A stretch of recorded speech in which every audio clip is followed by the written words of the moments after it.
The rain fell in sheets that night, thick and cold against the windows of Galería Segunda Luz, gathering along the eaves and spattering like nervous drums. I stood outside, my collar pulled up, the night around me blurry and sharp at once, a smear of red taillights, shiny black stones, and the splash of my own shoes in puddles. My fingers, still closed loosely around the folded letter from the director, trembled more from anger than cold. Inside, laughter rippled out along with the golden spill of light. I could see them through the glass, the neatly dressed curators, arms crossed and smiles stiff. Martín, my cousin, whispering something to Lucia, while her painted lips lifted in an arch. I read their thin, controlled faces and felt the same prickle in my chest I always did before crossing a line I couldn't uncross. No space for experimental work in this year's show. The letter in my hand began. My old friend. The careful phrase. What they meant was, people don't want to see machines pretending to make art, Tomas. Or worse, you're embarrassing yourself. I had heard it so many times before, from my mother while clearing plates, from my sister Godoy on her weekly calls. What's so wrong with a job that people understand, Tommy? There's dignity in honest work. But I wanted more than a dignified paycheck. I wanted that quickening in my chest from the first time I fed a neural network images of the city I loved, and it responded with impossible colors, new magic. I wanted someone else to look at what I'd built and feel their chest fill with wonder too.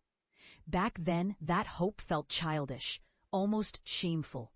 Like the time I told Martín about my AI project at the Asado. We all have our little hobbies, primo, he said, not meeting my eyes, slicing fat from the steak. But you can't live on dreams here. You're not in Silicon Valley. Who says I want to leave? I want to do it here, I shot back, trying to keep my cool. The others had just grinned, or worse, clucked their tongues. It was always the same. Walking home that night along Calle La Valle, the rain laying a silver sheen on the uneven pavement, I promised myself the rejection wouldn't end me. But inside my chest, the hurt sat like a stone. For the next 2 years, I worked in the shadow of that night.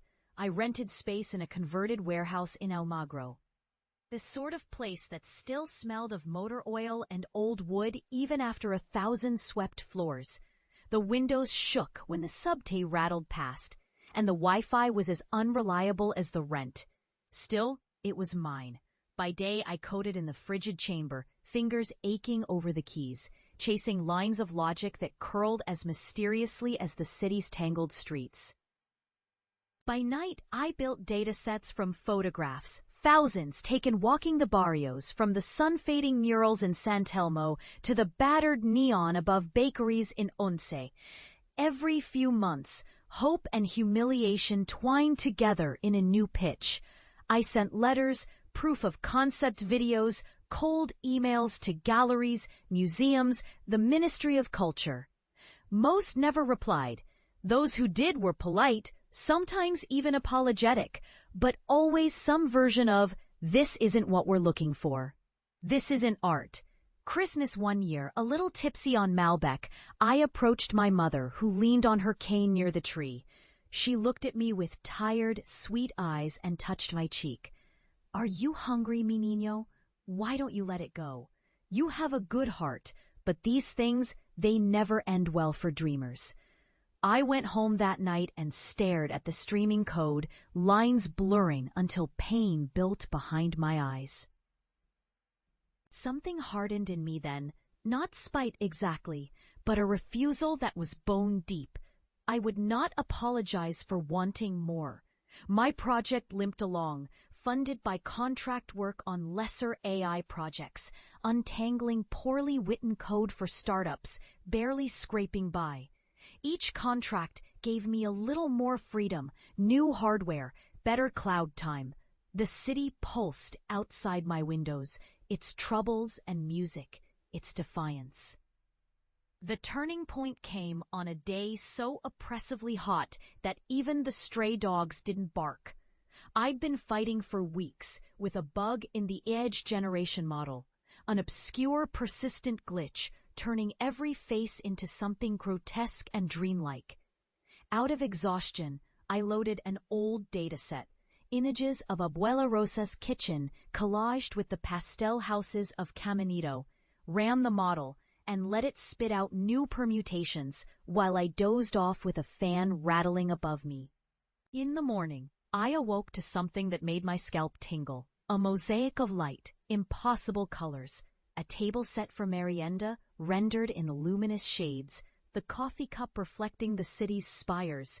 It was both Buenos Aires and not. It breathed with its own life. That image, I realized, was more than software. It captured how the city felt, memory overlaid on dream, the weight of the past in each glowing window. I uploaded it to a small online gallery for AI art. Expecting nothing, but people noticed. Not just friends, total strangers left notes. "This feels like standing in Villa Crespo at sunset," one wrote. "This is my childhood," said another. Over 100 comments in a night.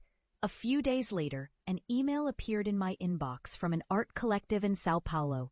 They wanted to commission a set to fly me out for a talk. The old fear made me hesitate. What if it was another joke? But when I sent Martín a screenshot, he only replied, "Ay, ¿es verdad? ¿Sos famoso ahora, che?" After the show in Sao Paulo, pieces fell into place like tumblers in a lock.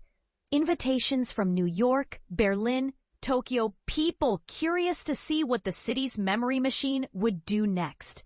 I traveled, gave talks, and with each new destination felt a little more like I belonged to the world I'd glimpsed late at night, working alone in the hum of machines. Still, something always called me back to Buenos Aires. No city siento como este. El eco de los antiguos trenes, el slap de cartas en los cafés de San Cristóbal en La Mayón. Me amplió su mágico herida. El camino comenzó con una invitación del Museo del Arte Moderno, el Mamba mismo. Iremos a abrir nuestra nueva exposición de AI y formas contemporáneas con tu trabajo. Me amplió la ironía. Una década antes, ni siquiera me podía pedir un peco retirado. I called my mother, her voice choked with disbelief, and I heard in the background the edge of my younger brother's laugh, unmistakable pride hidden behind teasing. "Come home, Tommy," she said quietly. "The family wants to see what you've done." Arriving back in Buenos Aires was like falling into a memory, vivid enough to sting.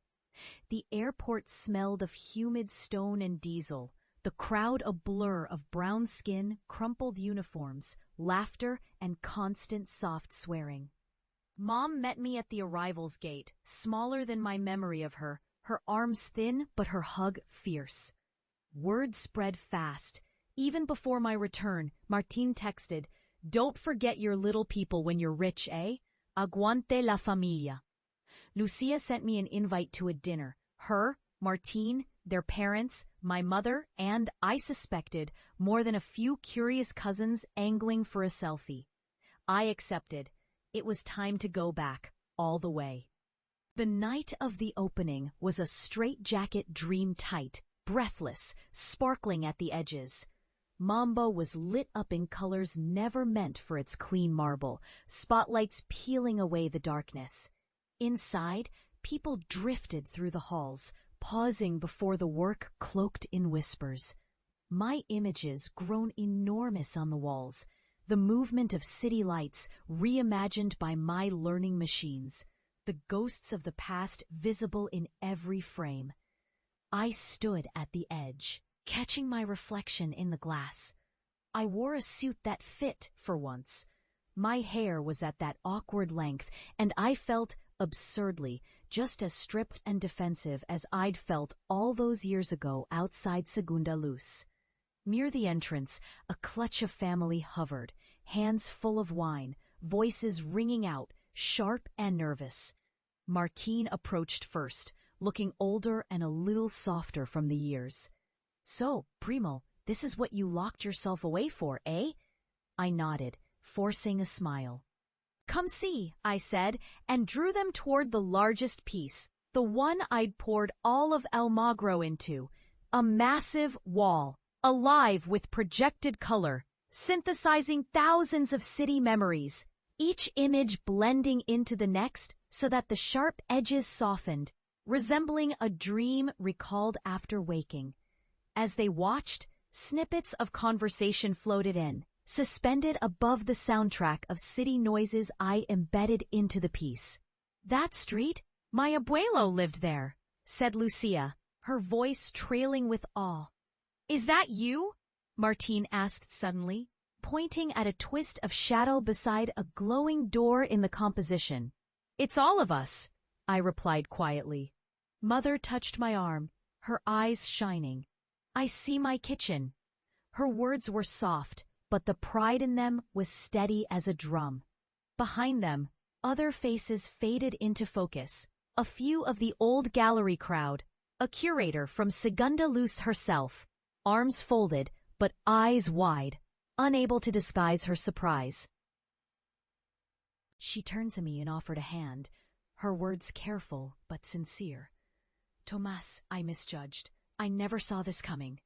Martín laughed, the sound bright and resigned. Pobre de nosotros, we called it madness. He clapped a hand on my shoulder, rough with the old affection, but something new too, a grudging awe. You did it, primo.